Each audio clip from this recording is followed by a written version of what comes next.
Chapter 5 Anne's History. "Do you know," said Anne confidently, "that I've made up my mind to enjoy this drive. It's been my experience that you can nearly always enjoy things if you make up your mind firmly that you will. Of course, you must make it up firmly. I am not going to think about going back to the asylum while we're having our drive. I'm just going to think about the drive. Oh, look! There's one little early wild rose out. Isn't it lovely? Don't you think it must be glad to be a rose? Wouldn't it be nice if roses could talk? I'm sure they could tell us such lovely things. And isn't pink the most bewitching color in the world? I love it, but I can't wear it. Red-headed people can't wear pink, not even in imagination. Did you ever know of anybody whose hair was red when she was young but got to be another color when she grew up?" "No, I don't know as I ever did," said Marilla, mercilessly, "and I shouldn't think it likely to happen in your case either." Anne sighed. "Well, that is another hope gone. My life is a perfect graveyard of buried hopes. That's a sentence I read in a book once, and I say it over to comfort myself whenever I'm disappointed in anything." "I don't see where the comforting comes in myself," said Marilla. "Why, because it sounds so nice and romantic, just as if I were a heroine in a book, you know.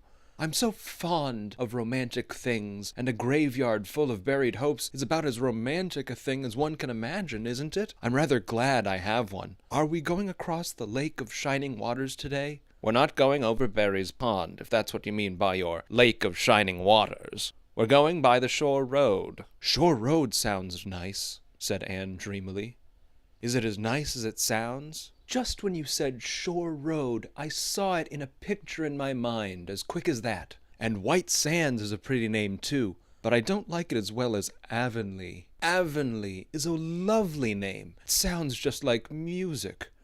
How far is it to White Sands?" "It's 5 miles. And as you're evidently bent on talking, you might as well talk to some purpose by telling me what you know about yourself." "Oh, what I know about myself isn't really worth telling," said Anne eagerly. "If you'll only let me tell you what I imagine about myself, you'll think it ever so much more interesting." "No, I don't want any of your imaginings. Just stick to the bald facts. Begin at the beginning. Where were you born, and how old are you?" "I was 11 last March," said Anne, resigning herself to bald facts with a little sigh. "And I was born in Bolingbroke, Nova Scotia. My father's name was Walter Shirley, and he was a teacher in the Bolingbroke High School. My mother's name was Bertha Shirley. Aren't Walter and Bertha lovely names? I'm so glad my parents had nice names. It would be a real disgrace to have a father named, well, say, Jedediah, wouldn't it?" "I guess it doesn't matter what a person's name is as long as he behaves himself," said Marilla, feeling herself called upon to inculcate a good and useful moral. "Well, I don't know." Anne looked thoughtful. "I read in a book once that a rose by any other name would smell as sweet, but I've never been able to believe it. I don't believe a rose would be as nice if it were called a thistle or a skunk cabbage. I suppose my father could have been a good man even if he had been called Jedediah, but I'm sure it would have been a cross. Well, my mother was a teacher in the high school, too, but when she married Father, she gave up teaching, of course. A husband was enough responsibility. Mrs. Thomas said that they were a pair of babies and as poor as church mice. They went to live in a weeny-teeny little yellow house in Bolingbroke. I've never seen that house, but I've imagined it thousands of times. I think it must have had honeysuckle over the parlor window, and lilacs in the front yard, and lilies of the valley just inside the gate. Yes, and muslin curtains in all the windows. Muslin curtains give a house such an air. I was born in that house. Mrs. Thomas said I was the homeliest baby she ever saw. I was so scrawny and tiny and nothing but eyes, but that mother thought I was perfectly beautiful. I should think a mother would be a better judge than a poor woman who came in to scrub, wouldn't you? I'm glad she was satisfied with me anyhow. I would feel so sad if I thought I was a disappointment to her, because she didn't live very long after that, you see. She died of fever when I was just 3 months old. I do wish she'd lived long enough for me to remember calling her mother. I think it would be so sweet to say, Mother, don't you? And Father died 4 days afterwards, from fever too. That left me an orphan, and folks were at their wits' end. So Mrs. Thomas said, what to do with me? You see, nobody wanted me, even then. It seems to be my fate. Father and Mother had both come from places far away, and it was well known they hadn't any relatives living. Finally, Mrs. Thomas said she'd take me, though she was poor and had a drunken husband. She brought me up by hand. Do you know if there is anything in being brought up by hand that ought to make people who are brought up that way better than other people? Because whenever I was naughty, Mrs. Thomas would ask me how I could be such a bad girl when she had brought me up by hand, reproachful like. Mr. and Mrs. Thomas moved away from Bolingbroke to Marysville, and I lived with them until I was 8 years old.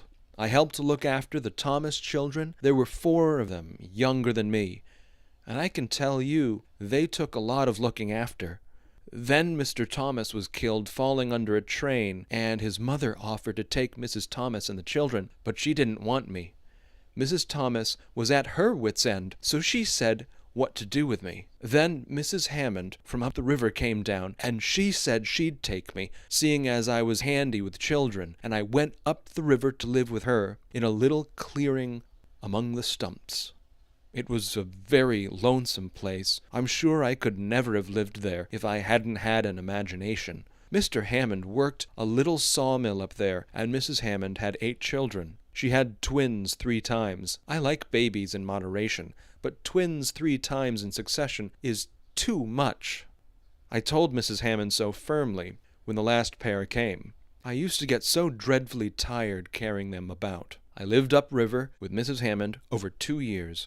And then Mr. Hammond died, and Mrs. Hammond broke up housekeeping. She divided her children among her relatives and went to the States. I had to go to the asylum at Hopeton, because nobody would take me. They didn't want me at the asylum either.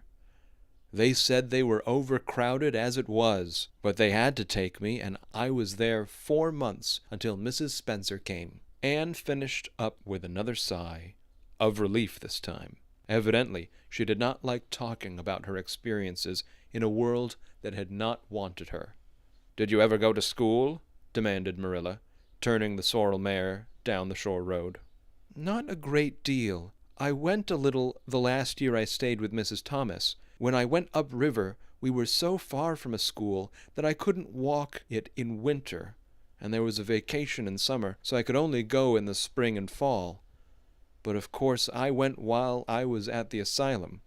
I can read pretty well, and I know ever so many pieces of poetry off by heart. The Battle of Hohenlinden, and Edinburgh after Flodden, and Bingen of the Rhine, and most of Lady of the Lake, and most of The Seasons by James Thomson. Don't you just love poetry that gives you a crinkly feeling up and down your back? There's a piece in the 5th Reader, The Downfall of Poland, that is just full of thrills.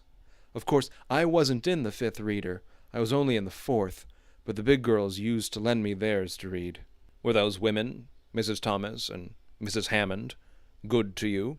asked Marilla, looking at Anne out of the corner of her eye. "Oh," faltered Anne. Her sensitive little face suddenly flushed scarlet, and embarrassment sat on her brow. "Oh, they meant to be. I know they meant to be just as good and kind as possible. And when people mean to be good to you, you don't mind very much when they're not quite always. They had a good deal to worry them, you know. It's very trying to have a drunken husband, you see, and it must be very trying to have twins 3 times in succession, don't you think? But I feel sure they meant to be good to me." Marilla asked no more questions. Anne gave herself up to a silent rapture over the shore road, and Marilla guided the sorrel abstractedly while she pondered deeply.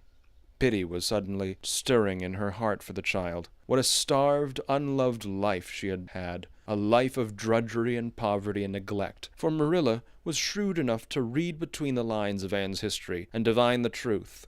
No wonder she had been so delighted at the prospect of a real home. It was a pity she had to be sent back.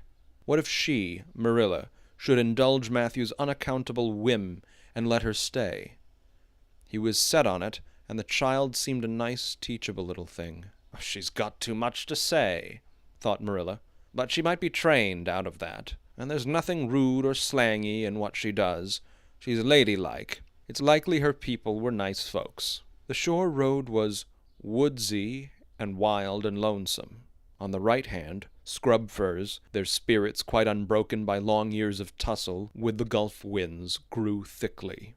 On the left were the steep red sandstone cliffs, so near the track in places that a mare of less steadiness than the sorrel might have tried the nerves of the people behind her.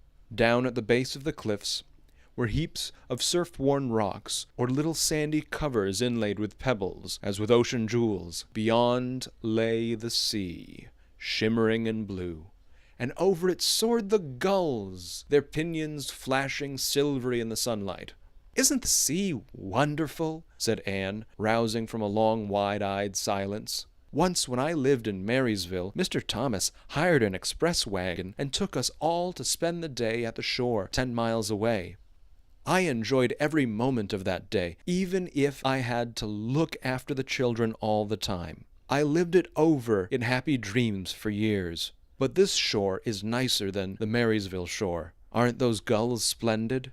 Would you like to be a gull? I think I would. That is, if I couldn't be a human girl. Don't you think it would be nice to wake up at sunrise and swoop down over the water and away out over that lovely blue all day, and then at night to fly back to one's nest? Oh, I can just imagine myself doing it. What big house is that just ahead, please?" "That's the White Sands Hotel.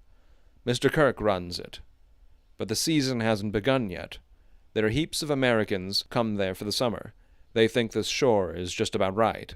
"I was afraid it might be Mrs. Spencer's place," Anne said mournfully. "I don't want to get there. Somehow, it will seem like the end of everything."